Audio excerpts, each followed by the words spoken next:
Hi, my name is Hannah. I'm a vegan mom and I'm going to show you how we make sloppy joes in our house. It's only 12:33, so we really don't need to be making dinner this early, but I'm going to get it prepped and just ready for tonight because it's baseball night and I don't want us falling behind and then not having time for proper dinner or being late for baseball. So we're just going to get it made early today. I went ahead and laid out most of the ingredients because I want this to be as simple as possible for you. I don't really do recipes. I kind of just cook with vibes, you know.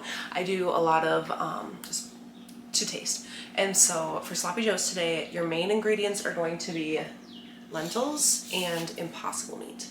Before I start the lentils, we'll also need some mustard and ketchup, tomato sauce or tomato soup. The most important ingredient in my opinion, this is the Worcestershire sauce, and so this one is from Fresh Thyme. If you have a Fresh Thyme near you, it does not have anchovies, making it vegan. A lot of them are not vegan. A lot of them contain anchovies. So we get the one from Fresh Thyme. We've also gotten the Annie's brand, and I believe the Whole Foods brand. There's a smaller bottle that also does not contain fish.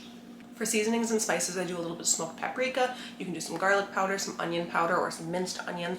I also do crushed red pepper, and I have this giant one because we used to have pet chickens and they loved crushed red pepper. So we have a huge, huge container of crushed red pepper flakes. These I don't do as many for my boys, but my husband and I like spicy sloppy joes.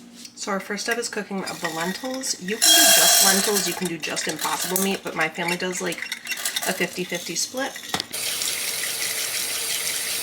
From cold, I usually put a timer on for about 20 minutes to cook these. You're really just looking for them to start splitting. That's when you know that they're done.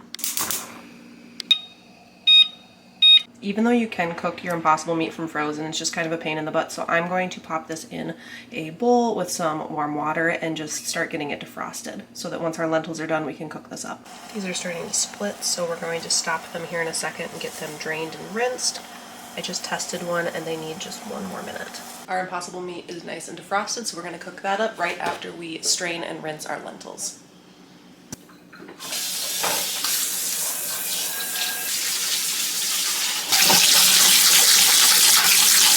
We've got our impossible meat in the pan, and I'm actually going to start adding a few ingredients now so it gets extra flavor cooked into it while it's browning. You don't have to do this. You can just add it with the sauce. I will also add some more later with the sauce. This is just garlic powder, our Worcestershire sauce, and some minced onion. Now you're just going to let this brown, get it nice and crispy and into little tiny pieces.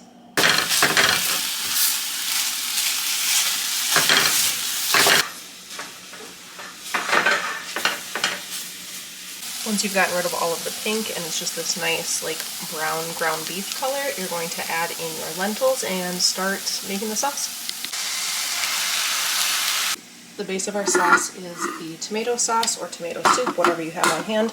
I'm only going to use probably half of this can, and I'm going to save the other half in a reusable container for Spanish rice later in the week.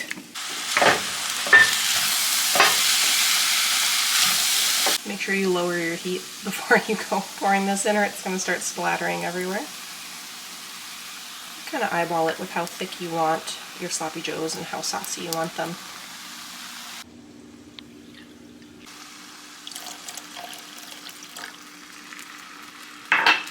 And we're going to add some more of our Worcestershire sauce. This one is a little more subtle, if I remember correctly, than the Annie's and the Whole Foods. So definitely try out different ratios depending on the type that you're using, because some you're going to want more than others. And even though we already have the tomato soup, this is going to add a little bit of sweetness. And your mustard's going to add a nice little tang. We'll go with that. If you don't want to use ketchup, you can also use a little spoonful of brown sugar or white sugar. Kind of like when you're making pasta sauce to add that little bit of sweetness, but I just had some ketchup on hand and that's usually the easiest way for me to do it.